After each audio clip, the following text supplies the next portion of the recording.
जो अपनी मर्जी से सोचे वो गद्दारे वतन करे। जो सच लिखे जो सच बोले वो गद्दारे वतन करे। बरहना है यहाँ किरदार सब ताकतवरों का जब, जो भी अहले बसीरत के वो गद्दारे वतन है। तो क्या तो कि गुलामी ही वफादारी का है ऐलान, जो पट्टा खौफ का खोले वो गद्दारे वतन है।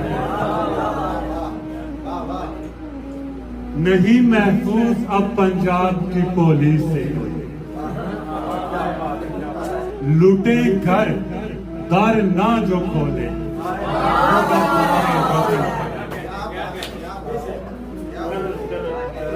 नहीं महफूज अब पंजाब की पुलिस से कोई, लूटे घर दर ना जो खोले वो गद्दारे वतन है। ये तो तौहीन है अशराफिया की, मुकरे जो कोई